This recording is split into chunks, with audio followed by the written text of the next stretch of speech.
Janati Purushottamam Sasarvavid Bhajati Mam Sarvabhavena Bharataha. Please repeat. Yaha. Anyone who. Mam. Me. Evam. Thus. Asamudha. Without a doubt. Janati. Knows. Purusha Uttamam. The Supreme Personality of Godhead. Saha. He. Sarvavit. The knower of everything. Bhajati. Renders devotional service. Man. To me. Sarvabhavena. In all respects. Bharata. O son of Bharata. Translation and purport by His Divine Grace, A.C. Bhaktivedanta Swami Srila Prabhupada Ki Jai. Whoever knows me as the Supreme Personality of Godhead without doubting is the knower of everything. He therefore engages himself in full devotional service to me, O son of Bharata. Report. There are many philosophical speculations about the constitutional position of the living entities and the Supreme Absolute Truth. Now, in this verse, the Supreme Personality of Godhead clearly explains that anyone who knows Lord Krishna to be the Supreme Person is actually the knower of everything. The imperfect knower goes on simply speculating about the Absolute Truth, but the perfect knower, without wasting his valuable time, engages directly in Krishna consciousness, the devotional service of the Supreme Lord. Throughout the whole of Bhagavad-gītā, this fact is being stressed at every step. And still, there are so many stubborn commentators on Bhagavad-gītā who consider the Supreme Absolute Truth and the living entities to be one and the same. Vedic knowledge is called Shruti, learning by oral reception. One should actually receive the Vedic message from authorities like Krishna and his representatives. Here, Krishna distinguishes everything very nicely, and one should hear from this source. Simply to hear like the hogs is not sufficient. One must be able to understand from the authorities. It is not that one should simply speculate academically. One should submissively hear from Bhagavad-gītā that these living entities are always subordinate to the Supreme Personality of Godhead. Anyone who is able to understand this according to the Supreme Personality of Godhead, Sri Krishna, knows the purpose of the Vedas. No one else knows the purpose of the Vedas. The word bhajati is very significant. In many places, the word bhajati is expressed in relationship with the service of the Supreme Lord. If a person is engaged in full Krishna consciousness in the devotional service of the Lord, it is to be understood that he has understood all the Vedic knowledge. In the Vaishnava Parampara, it is said that if one is engaged in the devotional service of Krishna, then there is no need for any other spiritual process for understanding the Supreme Absolute Truth. He has already come to the point because he is engaged in the devotional service of the Lord. He has ended all preliminary processes of understanding. But if anyone, after speculating for hundreds and thousands of years, does not come to the point that Krishna is the Supreme Personality of Godhead and that one has to surrender there, all that speculation for so many years and lives is a useless waste of time.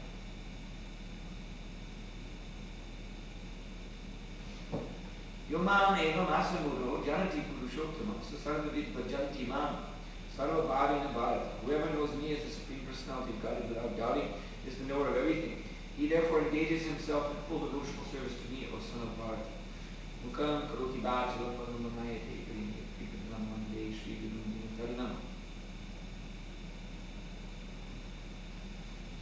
So, the fashion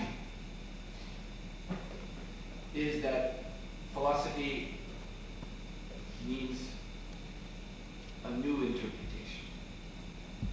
Philosophers, in the fashionable sense, fashionable philosophers, are those who speculate and take someone else's text, previously existing text. They speculate and they come up with a new meaning, a new angle, a new twist. And thus, these speculators, they become celebrated. And so this goes on in the material world, this passion. It goes on without end. Actually, it is just another form of sense gratification. It is just another means by which puffed up persons make a name for themselves and attract fools to worship them and honor them, and then later on kick them out because some of the fools also get a new idea, a different idea than their so-called teacher, and so they replace him. So just like one contemporary, modern philosopher who's prominent right now, his name he's a Frenchman, Derrida. So he is a great fan of Nietzsche, Friedrich Nietzsche. So Nietzsche is one of the big philosophical gurus of the 20th century. And his writings have been analyzed and interpreted in so many ways. So this man, modern philosopher Derrida, has come up with yet another way to interpret Nietzsche's writings. He was looking over the original manuscripts of Nietzsche's writings, and he found, because Nietzsche wrote by hand, and Nietzsche would also write things in the margin, some notes. So he found in one manuscript, in the margin, there was a note, Ich hab mein Regenschirm vergessen. I forgot my umbrella. So he took this phrase as the key to understanding. I'm not joking. The key to understand everything that Nietzsche ever wrote. And he launched into a big, long interpretation of what is this umbrella, what does it really mean philosophically? And what did Nietzsche mean when he said, every word he analyzed, I forgot my umbrella. Everything has at least 108 meanings. So in this way he was able to produce a very new, a very novel way of understanding Nietzsche. And so he's become famous now as a great new mind of the 20th century. Now, this may be all right for Nietzsche, because nobody is really sure what he meant anyway.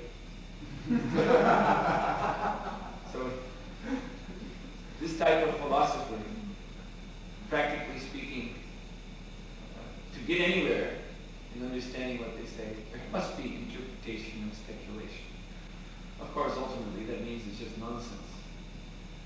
But Nietzsche, being a materialist and being a speculator, and being the philosopher who said, anyway, there is no truth, that's what he said. So this type of philosophy, what else can you do with it except speculate? Because even Nietzsche said himself, by saying there is no truth, he's saying there is no ultimate meaning to what I write. He wrote so many books. By saying there is no truth, he's saying what I'm writing is ultimately meaningless. So you can make out of it whatever you like. So actually we can take that actually from this point of view to mean that Derrida's approach is just as valid as anyone else's approach. You see?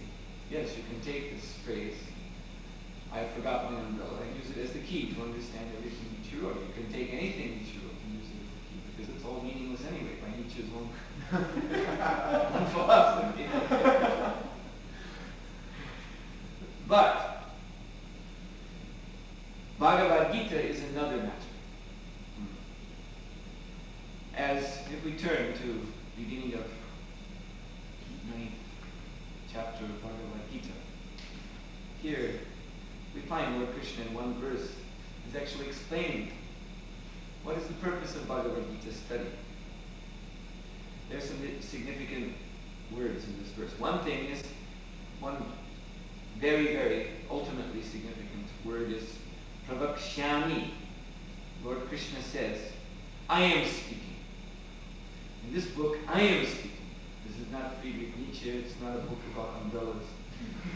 This is Lord Krishna, the Supreme Personality of Godhead, the Absolute Truth Himself, is speaking. And another word, anasuyave. He's saying, because, O Arjuna, you are anasuyave. That means you are not envious of me. Therefore, I am speaking to you. So, this anasuyave, being not envious of Krishna, means that one who expects to understand Krishna should not try to drown out Lord Krishna's words with his own mental speculation. No. Turn it off. Shut off the mind and just listen to what Lord Krishna is saying. This is exactly why Krishna spoke to Arjuna, because Arjuna is not envious of Krishna.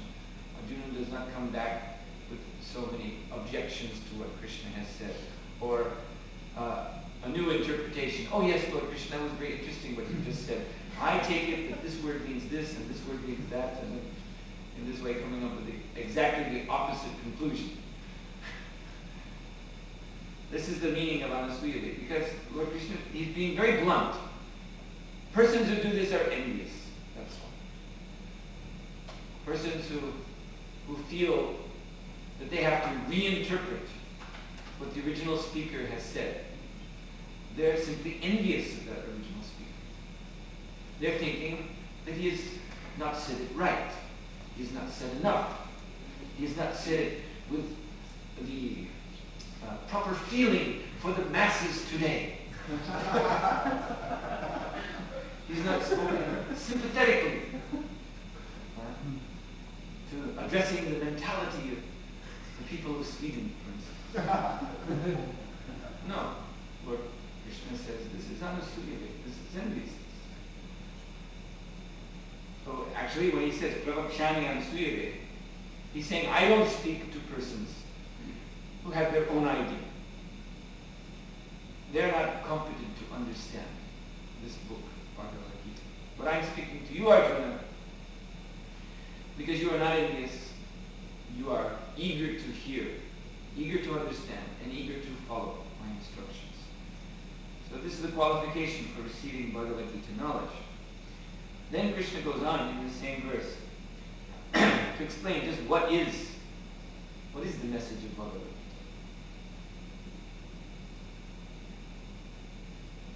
He says, Jnanam vijnana sahitam. So jnana means knowledge, theoretical knowledge. But immediately, Krishna follows that word with the word vijnana, which means realized knowledge. So, Krishna is giving philosophy.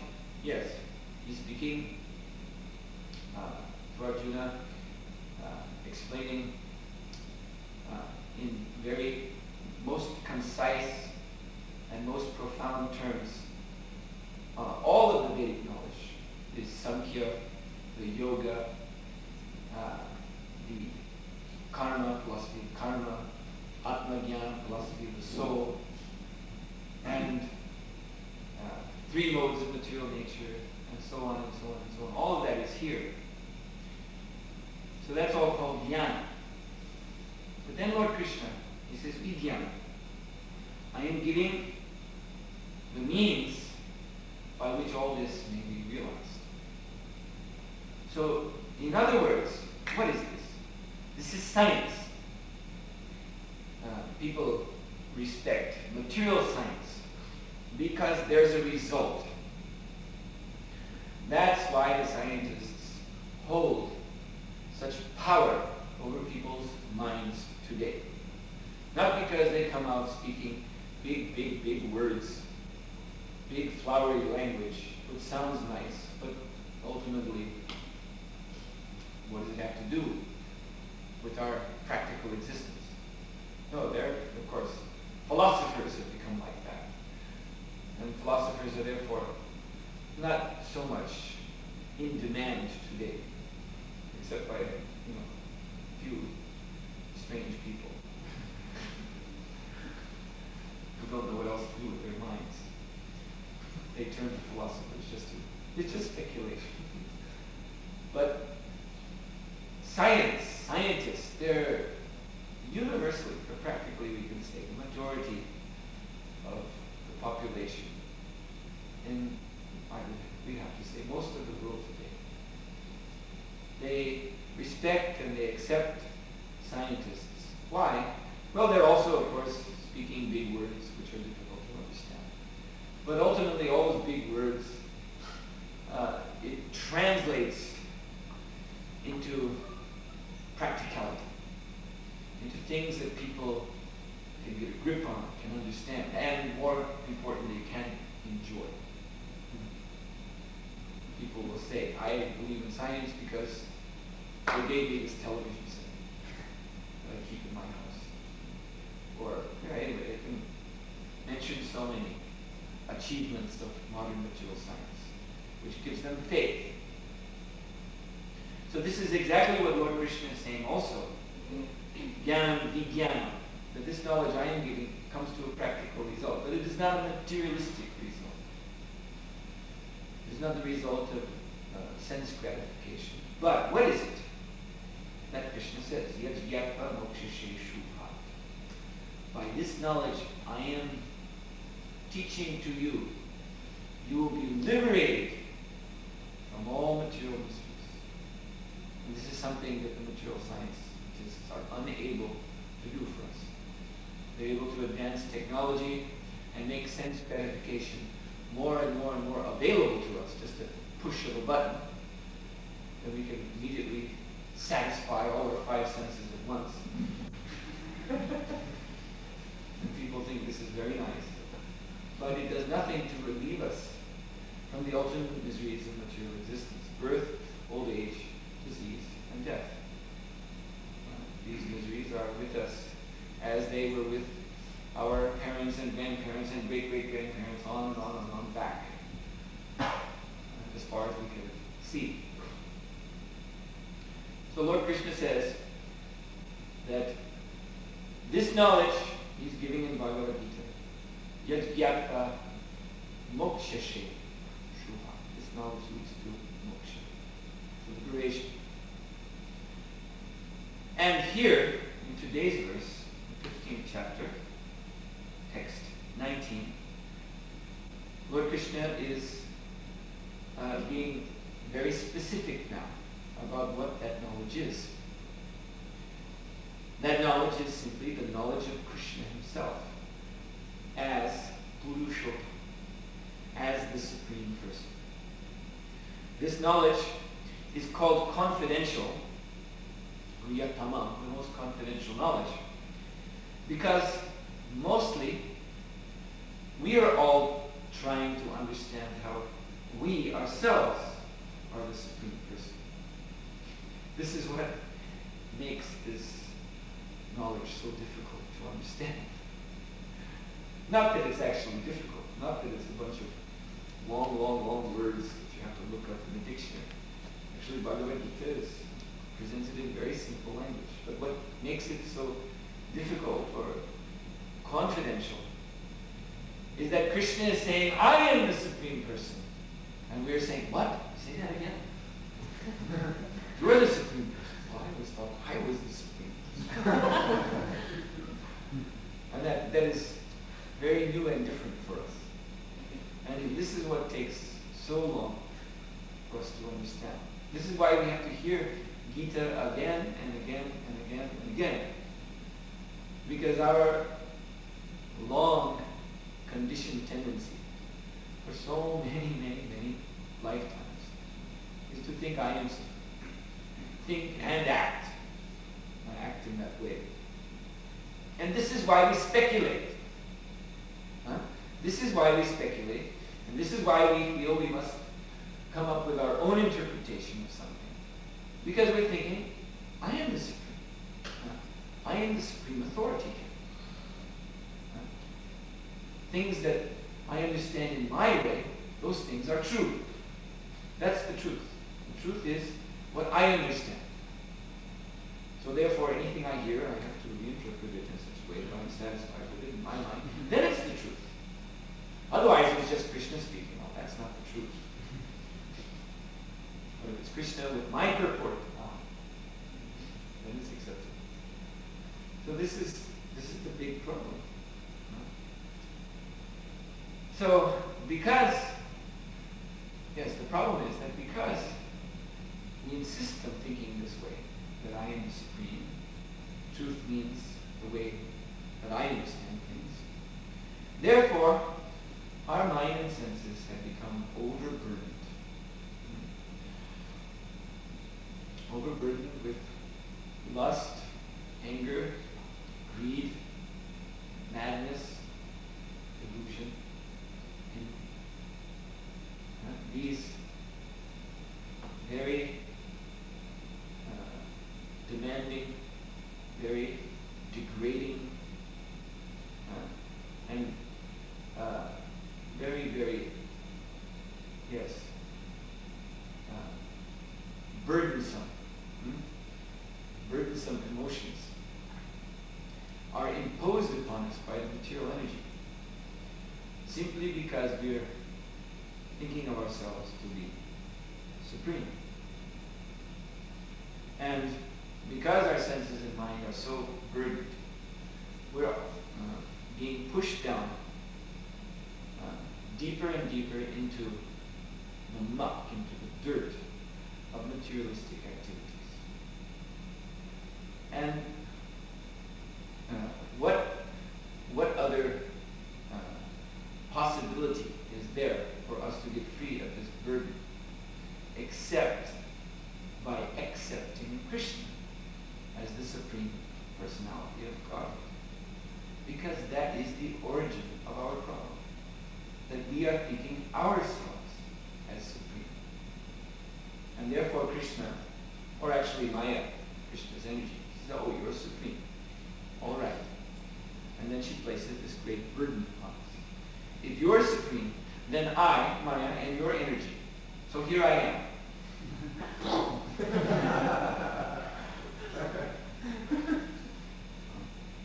And then we're just pressed down. Pressed down into sinful activities. Illusion and sinfulness. This is the result. The illusion is, as soon as Maya says, oh, you're the supreme. Oh, very interesting. All right. Here I am. You take care of me. As soon as she comes into our life, then immediately we're in illusion, thinking I am this body. And then, in that conception, I am this body, then we engage in sinful activities, activities which are diametrically opposed to our self-interest in all ways.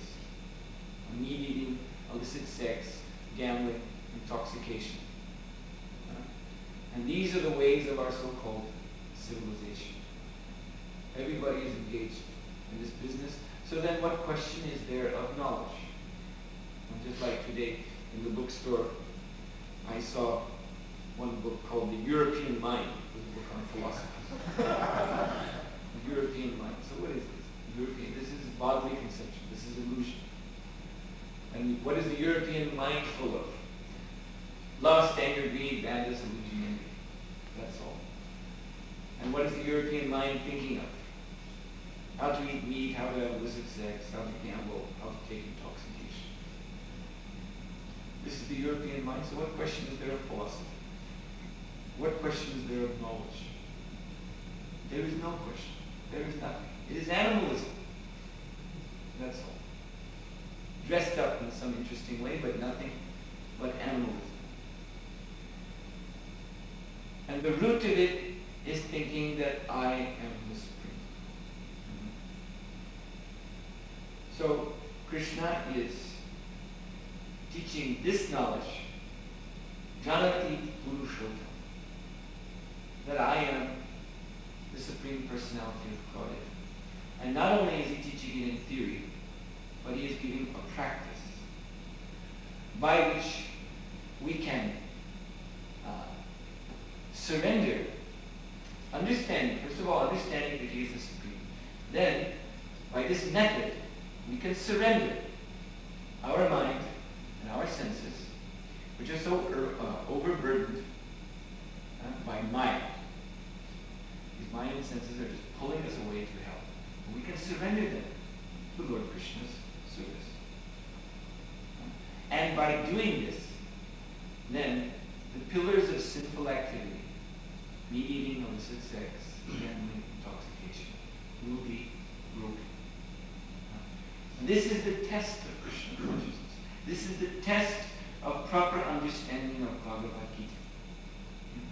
Just like there are these slogans about knowledge, that knowledge makes you free, or that in knowledge there is power, or knowledge brings happiness. These are common slogans that one hears everywhere. But if one is in Maya, what is the question? First, as I said, there's no question of knowledge. And the proof is, where is the freedom? Where is the freedom if one is victimized by his mind and senses? And one cannot refrain from sinful activities, degraded activities, animalistic activities. What is the question then of freedom? And what is the question of power? Someone may be considered powerful in this world, but it's soon, just like a dog may sit on the throne. Prabhupada gives this example, with a crown on his head, and one of these purple robes, like a king. And someone may think, because often dogs and human beings, they look very similar today. So someone may see a dog dressed like that and think, oh, a powerful man. But as soon as someone throws an old shoe, the dog jumps off and is biting the shoe. What is the question of power? Where's the power? So similarly, someone may look very powerful, but as soon as there's some insignificant sense pleasure, attraction for some type of sense gratification, immediately he's down in the dirt, like a dog or a puppy. And happiness. What is the question of happiness? The addiction to sense gratification. So, real knowledge, yes, real knowledge makes you free, real knowledge brings you happiness, real knowledge gives power, but this is all the knowledge given by Lord Krishna in Bhagavad-gītā. The knowledge of himself as the Supreme Lord. So, the test of understanding Bhagavad-gītā is in surrendering the senses and the mind to Krishna's service, so that they will function free of material contamination. That is the test. This is Vijnana. This is how we know someone has understood Bhagavad-gītā. So, and what is the one ingredient that is required to pass this test? Let us see. Again, 9th chapter, verse 3. We've already read verse 1, when Krishna is explaining what this knowledge is. Then in verse 3, he gives the requirement, what one must have in order to understand this knowledge. Ashradhana purusha dharmasya apratyama nivartanti mrityu samsara vartana. The Lord says, those who are not faithful in this devotional service cannot attain me, O conqueror enemies. Therefore they return to the path of birth and death in this material world. So ashradhana, one who is not faithful. And what does that mean? Again, referring to today's verse. Yomam evam asamudho. Asamudha means without a doubt. Janati knows. Purusha uttama. Me as the Supreme Personality of God. So, Shraddha, or asamudho, faith, or knowledge without doubt, is, as Lord Krishna says, to have complete conviction that this path of dharma, the Gita dharma,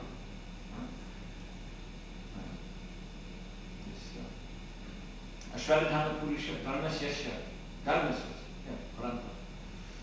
Here he explains, Ashradhana, those who do not have faith in what? Dharmasya, in this path of dharma I am giving. pravakshami. I am speaking. So he is speaking the way by which we can know him as the Supreme Lord. So it's not simply the theory, not simply accepting in theory that Krishna is God, but it is accepting the path that Krishna gives, the Gita Dharma, Bhakti Yoga. So one must accept this asamudra without doubt, with full shraddha, full faith. And then, so accepting and so practicing, one will surely know that Krishna is the Supreme Personality of God. This is very simple. It is not a mystery. Just as, for instance, if you want to go to New York, so SAS, the Swedish airline, is offering a way to New York. Some plane is there leaving probably every day from Arlanda. So one just has to take a ticket. Now, that requires some shraddha, some faith. After all, you're investing a large sum of money in this ticket, and you don't want to be cheated. So, but everyone trusts SAS. Why? Because it's authority. They're authoritative airlines. Everybody knows this is the Swedish airline. And we've heard, and we've seen advertisements, and we've read the SAS booklets and travel magazines and so on and so forth. So we have that faith. That if I give this airline company the money, then on such and such day, I will fly to New York or London or wherever. So, why is it that we don't have the same faith in the message of Bhagavad-gītā? Why is it that we still continue to speculate and worry and wonder? And the reason is very simple. Because of not accepting Krishna's authority. It's very simple. And you can cover it all up with a bunch of philosophical hoo-ha. But finally, this is what it comes down to. Is we can accept SAS authority. Oh yes, SAS we know. And therefore we can invest a large sum of money to fly to London or New York. Without doubting, without, when we come to check in, always asking the stewardess, are you sure it goes to New York? Wait a minute, are you sure? Can you prove it? It's not that the stewardess is constantly having to preach to us. No, it goes to New York. Oh, you see, here's a picture. Here's me, I'm standing on Fifth Avenue. I was just there last week. Are you sure that picture wasn't fake? No, SAS we can accept. But Krishna,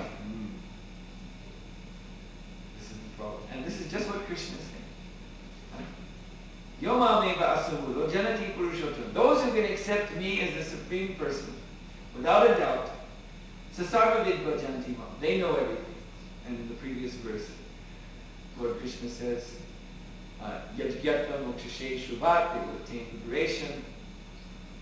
They will get free. They will get free of birth and death. They will not have to come back to this material world. But those who have problem with this, who have doubts about Krishna's authority, why only Krishna? Why can't someone else speak such an authoritative shastra? What about this person or that person, this religious leader or that philosopher? What about their book? Isn't it as good as Krishna's?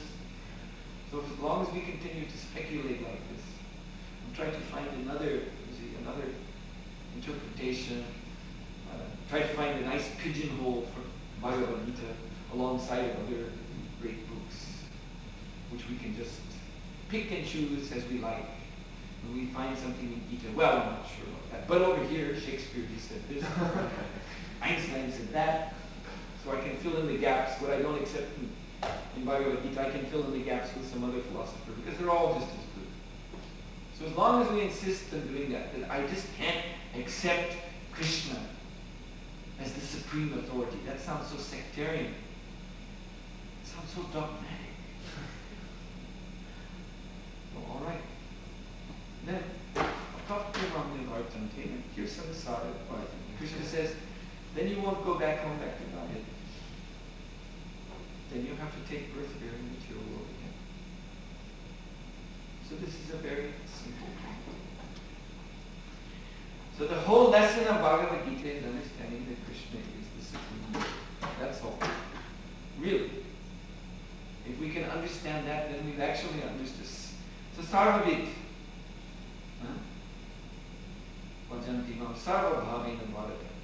That person, Sasarvabhid, he's a knower of everything. Then Bhajatima Sarvabhavina Bhagavata. Then in all respects, he becomes my devotee. He's my fully surrendered, fully fixed up, fully Krishna conscious devotee. So this is the essence of the message of Bhagavad-gītā. Are there any questions? So devotees are classified according to rites of faith. But where is actually the borderline that you actually are accepted as a person who believes, who have faith? And there are also persons who, they don't want to live in a temple, they chant Hare Krishna, Yes, what Srila Prabhupada said on this point, that the three classes, Kanishta, Madhyam, and Uttam, are graded by their faith, or in another way of saying the same thing, their freedom from doubt, asamudra. Prabhupada said the third class, Kanishta, he has many doubts. He's accepting, because he's faithful, he's accepting that there is God, or even accepting that Krishna is God. But he has many, many doubts about how to understand Krishna, about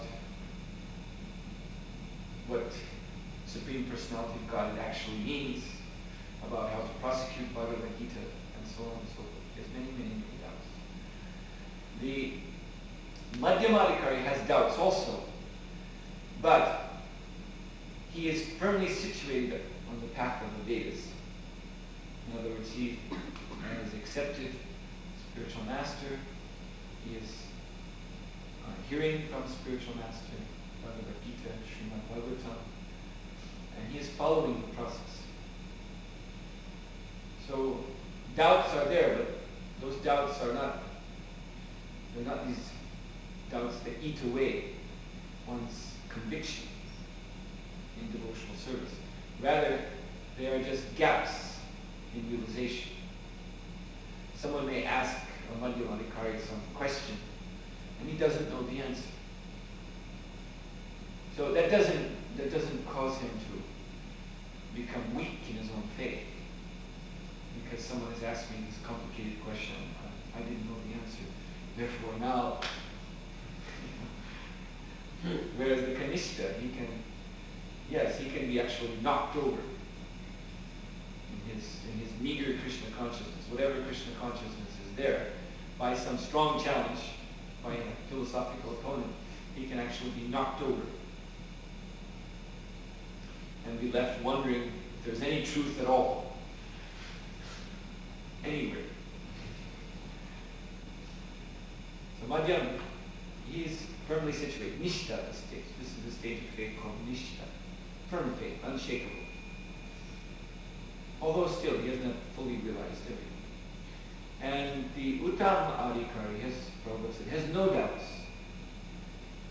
This means when, like Prabhupada gave the example of Lord Chaitanya coming to Jagannath Puri. When he saw Lord Jagannath, and Prabhupada said he fainted. Why did he faint? Because he saw, this is my Lord, this is Krishna. He whom I was searching after so long, here he is. Whereas on lower platform, you see, the Madhyamadikari, he says, yes, the Vedas say this is the Supreme Lord, Jagannath. My spiritual master has said, this is the Lord. So I bow down, he is my Lord. He's accepting, But he's not understanding the way Lord Chaitanya understood. He's not fainting. And the Kanishta, he's thinking, well, all right, they say this is Krishna. I don't know. I guess I'll bow down. Can't do any harm if I bow down. But I'm not sure. Because he's not even developed faith in the basic principle of deity worship. He's still wondering, is the deity, is that really Krishna, or is that a statue, or is this just idol worship, or what is it?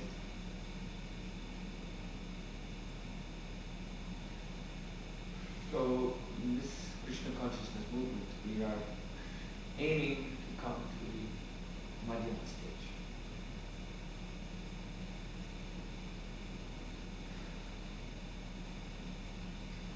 Any other questions?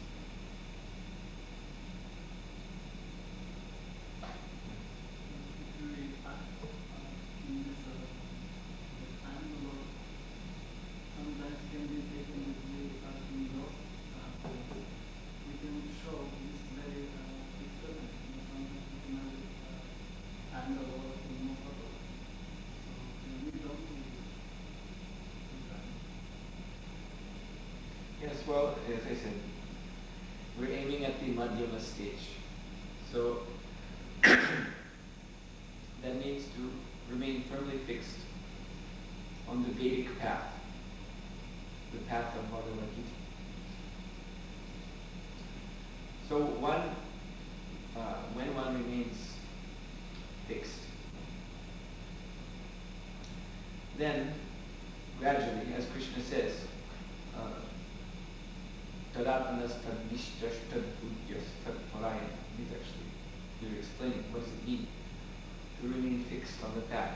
Atmanas means to keep your mind fixed on Krishna.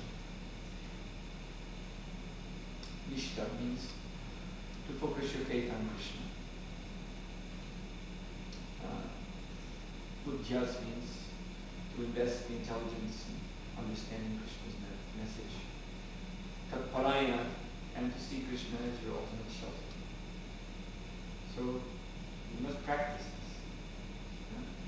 And by so doing, then Buddhyas tadatmanas tadnishtas tatparayana kuchanti apunar avritam jnana.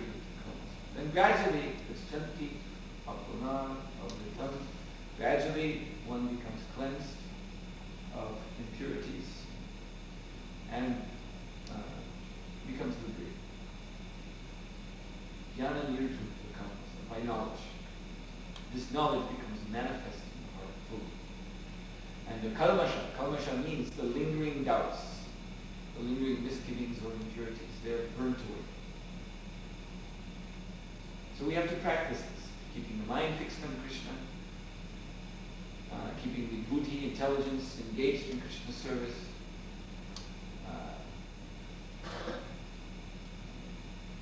retaining our faith in Krishna, unshakable faith, not being shaken from the path by anything, and having as our only shelter Krishna. That means when there is distress, one should seek shelter from that distress at Krishna's lotus feet and not anywhere else. This is another test of our mind. We should understand that everything on the material platform will be shaken and will be ultimately broken down. So, to the degree that we are still attached to this material platform, then we will be shaken and we will be broken.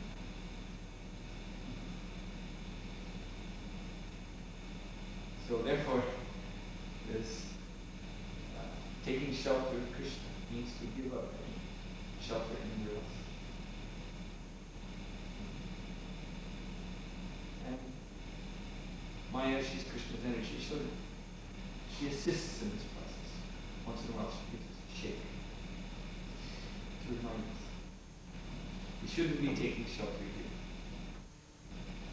Go to Krishna.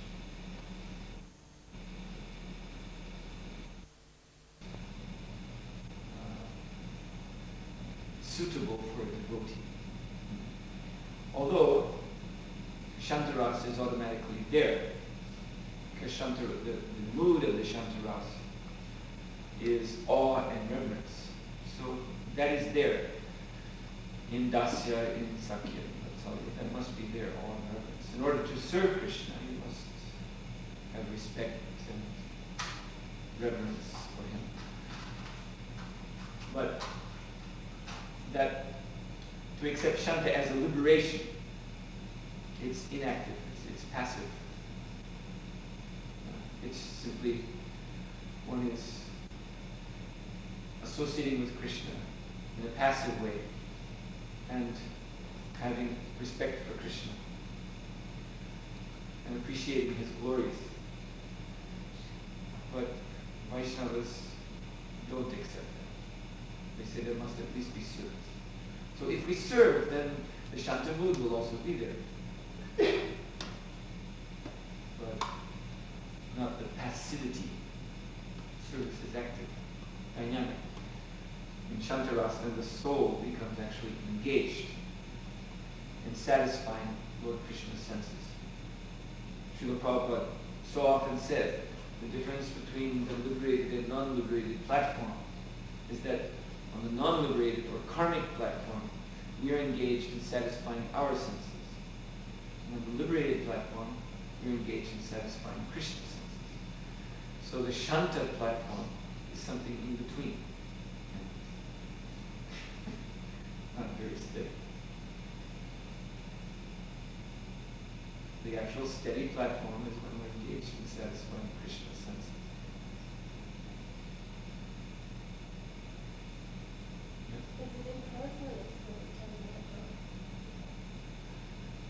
Yeah, the beginning of Shantaras is impersonal. Chaitanya Mahaprabhu, in his explanation of the Atmarama verse, has analyzed the Shantaras in various sub-levels. He's actually given 13 divisions of Shantaras. So in the earliest stages, it's impersonal. Impersonal Brahman realization. And at the highest stage, it is Paramatma realization, seeing the Lord in the heart. And in between their various creations.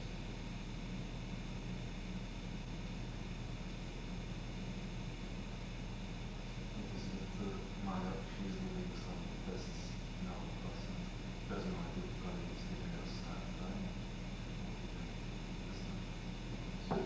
What? Personality Because a lot of colleagues giving us time. Maybe we have some good cases. It's not Well, just the Kali Yuga is here. And it's Maya, the illusory energy, which connects us with the material world, or the materialistic mentality. So Maya is active in all yugas, but now it's the Kali Yuga. So if you fall into Maya, that means you're connected with the Kali Yuga. If you fall into Maya in the Satya Yuga, then you're connected to that Yuga.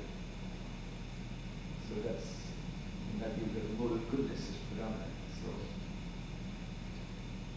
to fall down in the Satya Yuga, to fall away from Krishna consciousness in Satya Yuga is not such a drastic fall as it is now.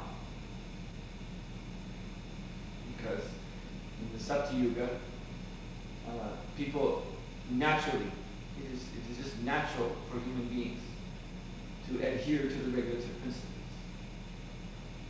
It's just natural, normal. That's normal human life. Whereas in this age, it is natural, it is normal to violate all the regulative principles, to live in a completely animalistic way. So if Maya diverts us from Krishna's service, then that is where we go.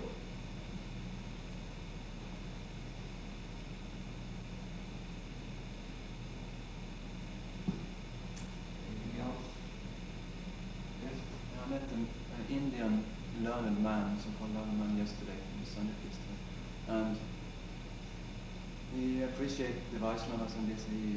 He gave many quotes from Bhagavad-gītā and Srimad Bhagavatam.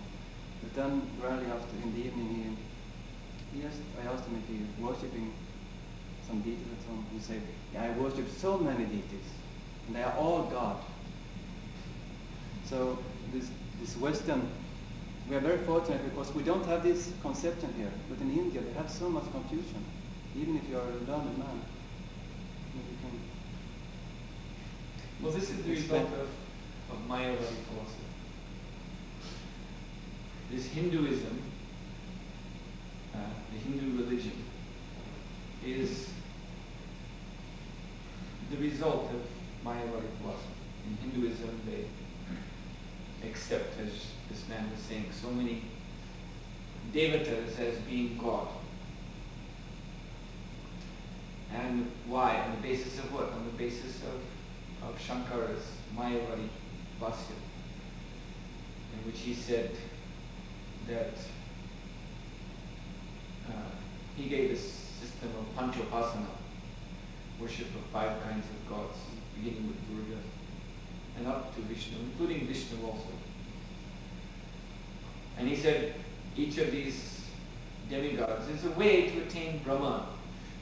And also when Brahman is attained, because Brahman is impersonal, then one surpasses that devata, and then the worship stops.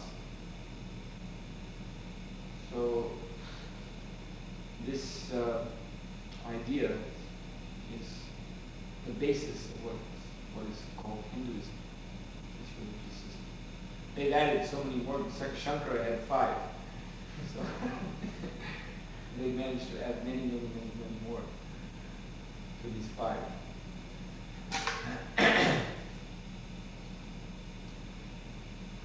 Yes, so therefore, sampradaya viginaye mantras,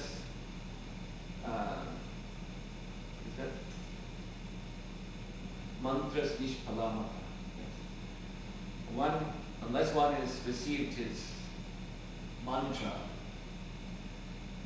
or unless one is following the path of the Vedas, the Vedic mantras, according to sampradaya, that means 4 Vaishnava sampradayas, then everything he is doing, even though it is so-called Vedic, will be nishpal, will not give any result. So all of this man's learning, nishpal. There's no result. Because he does not know what is the absolute truth. And it's something we can do with this sort of person when they come.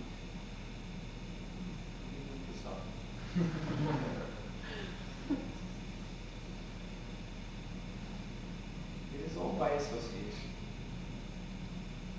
They learn to appreciate the association of devotees. And gradually, because this type of philosophy makes the heart very hard. It is dry philosophy, yielding no taste. If this person had any understanding of Krishna consciousness or Krishna bhakti rasa, he would not say such a thing. I have so many devatas on my altar and that they're all God. That simply means he's not getting any taste from any one of them.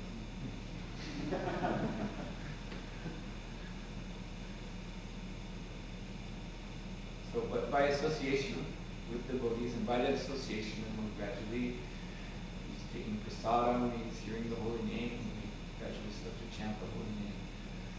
Then the heart will become more soft, and will be able to taste bliss of Krishna consciousness.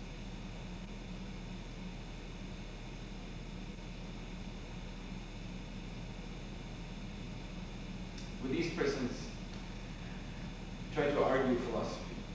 Very difficult. Because even Western people who have accepted that philosophy, the Mayavadi philosophy, they've accepted on the basis of logic. So you can break that logic. But with persons like this who have grown up their whole life, it's not just logic, it's their way of life, it's their culture. So it is very deep-rooted. So it won't be broken by logic alone. Logic. You'll give an argument, he'll give an argument, you'll protest or he'll protest or like that. But by association, the heart can become soft and you begin to taste the bliss of Krishna consciousness. Yeah.